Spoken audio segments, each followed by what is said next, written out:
actually okay. Yeah. It has, of course, roof rails and roof bars as well. Well, that appears to be on a bit... is that a bit wonky? Can't quite tell. On my way home, in the Streetwise tonight, on my way home, in a little Streetwise tonight. You know what you're getting with a Streetwise? You're basically getting a Rover 25. They're not going to feel that different, are they? So, on the plus so far, it does feel solid, except for a bit of a rattling sound from the back somewhere. I think that's the parcel shelf. Nice raughty exhaust note. I like that. Does it pick up okay? It's okay. Could be more exciting, but that's asking a bit too much, really. Have a look around, see what else is or isn't working. Is that blower working? Yes, it is actually. I was fully anticipating needing to swap over a resistor so you can have airflow in the right place. There's a bit of seat frame sticking through, unfortunately, but you know, the rest of it's all okay. Like, you know, your typical newer Rover overly soft spongy stuff that doesn't really support too well. But what I will say is the brakes are really sharp. Yeah, these brakes have been looked after rather well very recently. Gear change is perfectly good. Said lovely raughty set. Listen. Yeah, raughty. Does feel a bit slow actually. I've got to say it's rather impressive to drive a 25 R3 derived car, being this Streetwise, or a 25, and the brakes feel sharp, because normally they're really rather wooden, and you just get used to that kind of almost like they're not servoed feel to them. But these are good. Also, the other dials here, they work as well. What about the hazards? Yep, they work, that's important. The switch on the dashboard to unlock the doors doesn't work, but that's fine, because at least it does work on the pin. It's not like it deadlocks itself like Eric seems to do. The really weird thing is I've just realised something. This is the first time I've actually driven a Streetwise. I've driven loads of 25s, of course, and I've only ever driven a Streetwise in the yard, but never on the road. Oh yeah, I have. I drove a Rover diesel Streetwise onto the back of the truck when I bought it about 2 years ago. Remember that one? Project Snotter. I can't remember what its other name was. It Stuart? I think it was Stuart. It started off being called Stuart and it turned into Snotter because it was a bit of a snotter. The clock's missing out of the dash and a couple of other minor trim parts as such, but that's fine because actually the car that has gone had an equal amount of bits of things missing. It's what you expect in an older car. Bits that are missing, bits that are broken. I will most definitely come back and do a more thorough report on this car tomorrow, but for the moment it's not bad. 73,000 miles, drives well, it's a car. Yeah, I'm happy with it.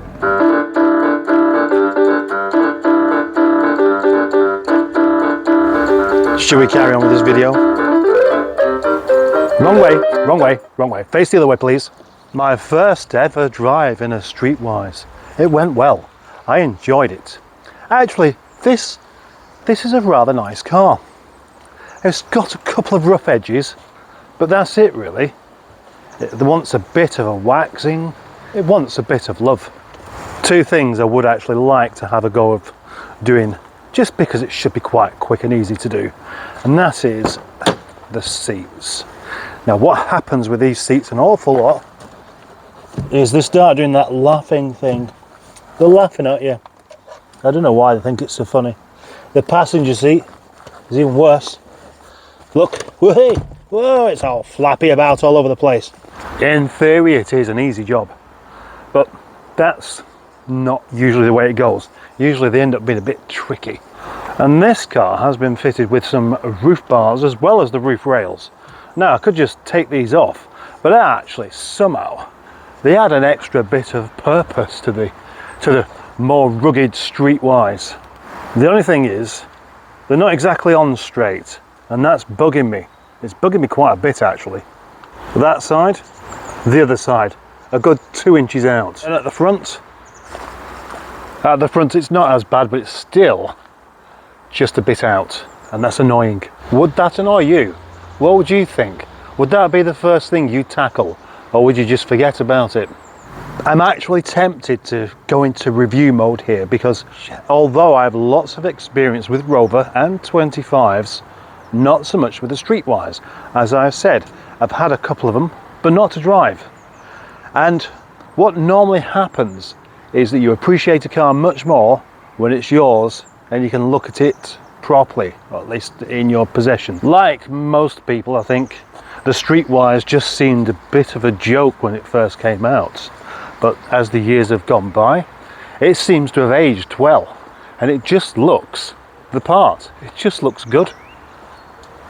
They really did a very good job of making a car from nothing into something that became a trendsetter. Rover, a trendsetter. But they really did that with this, didn't they? I know they didn't mean to do. I don't think they meant to do. Maybe they did, I don't know. And I don't really care either, because I don't really care for trends. But because this style was copied quite a lot, it makes the Streetwise look quite modern. Looking modern and being modern are two very different things, because the Streetwise may look quite good, but it's still just a Rover 25 that's slightly jacked up. Therefore it is not a modern car. Therefore it is not particularly well built and not particularly safe. It's got very little modern stuff. There's no modern stuff inside or under there. It's all just an old car, really. But the old cars are the best cars. So maybe this is perfect, because it has the modern looks but the old car charm. I feel like I look like I'm trying to do a professional job of this, but really I'm not, and I don't want to be.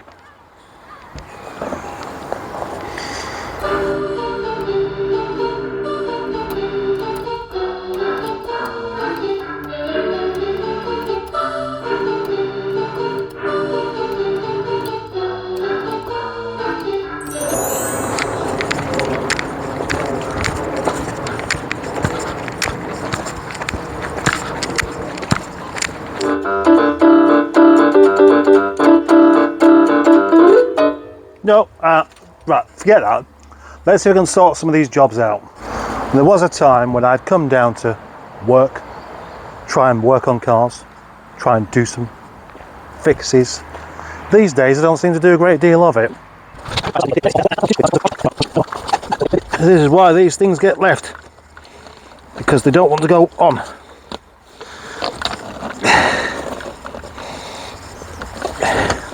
Ah, yes, that's one of them done. Wow, I feel like I've achieved something. This one's going to be a bit more difficult. Right, done it. That was easier than I was expecting, but very, very easily come back off again. That's the only trouble with them. Well, that's surprising. I seem to have fixed both sides already. That's a bit out of character for me. That's another small job done. I could just take them off altogether, put them with Nigel, or just take them off, or put them on Nigel, or leave them there. Just take them off. I don't know. There are also just a couple of bits of trim missing off. Oh, there's the speaker missing, speaker cover, and the door handle cover, but that's in the pocket. The clock is also missing. Underneath the bonnet of the Streetwise we do find, of course, a K-series 1.4. I think it's supposed to be the 104 or 103 brake horsepower, but I suspect it might be 84. Yes, it is. Yes, it's not 103, it's 84 brake horsepower, and I can tell that just by doing that. And that explains why it doesn't have quite the same get up and go as mine does. So it has the restricted throttle body, that's basically it. It doesn't allow quite as much air to get through to the inlet manifold as the unrestricted throttle body does. But I think maximum torque is probably still about the same. It just doesn't rev quite as eagerly.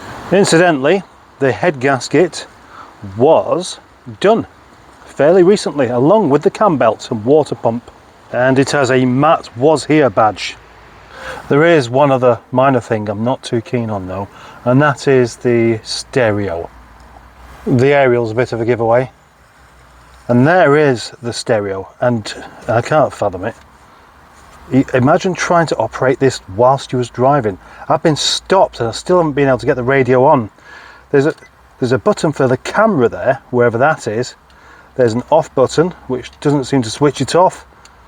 There's a... what? I'm not really sure what that is. Looks like a garage at home. Then we have, well, a telephone. So, telephone, no change on the display. Microphone, no change on the display. What's that? Search for something, no change on the display.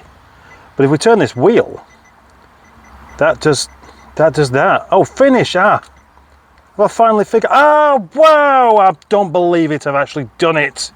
Gosh, that was complicated, but I can see even without the volume up, 97.9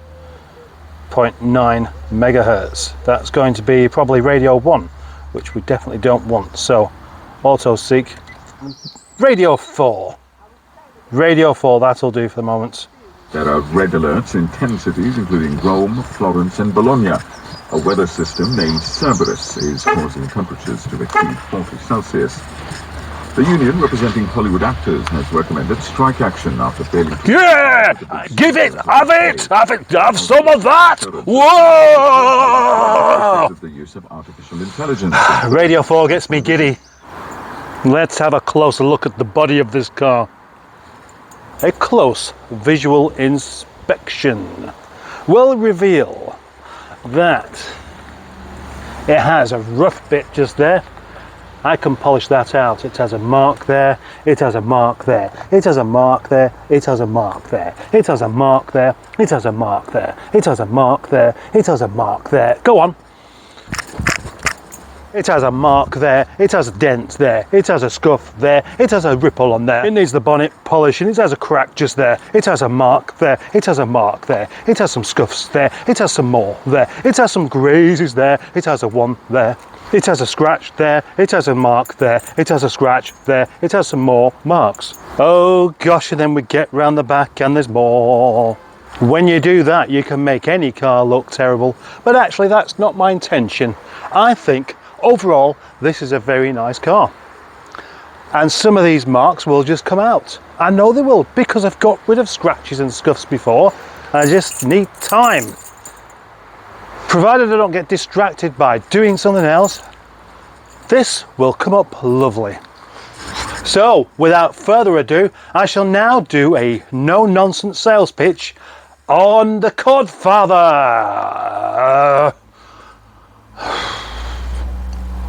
And then go to the shop, and then do some paperwork. Oh, forgot that was switched on.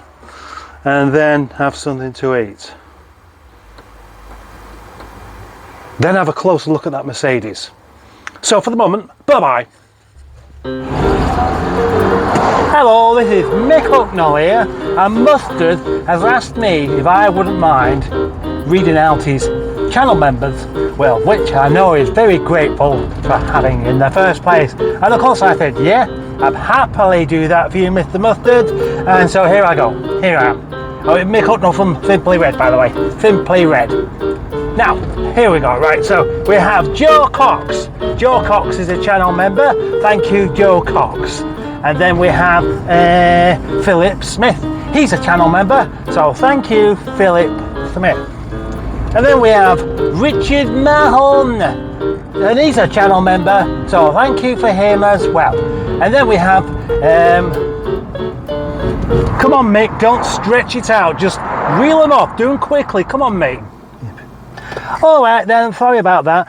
Dinosaur Dad, Jimmy Quinn, Mark Reynolds, James Mayo, Darren Gill, Neil Gibbons, Carl Wood, Carl Davis, Dave Smith, son of Jack 71, and Typhoon Cat, Tim Sheridan, Lee Thorndike, James Smith, Classic Wheels, Classic Wheels, Classic Wheels, Classic Wheels, Classic Wheels, Wales, Fubara, Foxtrot on Phil Roach, Johnny Cook, Simon Brady, Greg Anderson, Project NGTF is going to have another name soon. He's going to change his name. Did you know that? He's going to change his name. Alan Searle and Granny Faff. A Faffy Gran. That I'm not sure. Anyway, thank you for watching. This has been Mick Hucknall from Radio 2. I mean, Simply Red. You know that band with me singing in it. That's the one. Bye bye.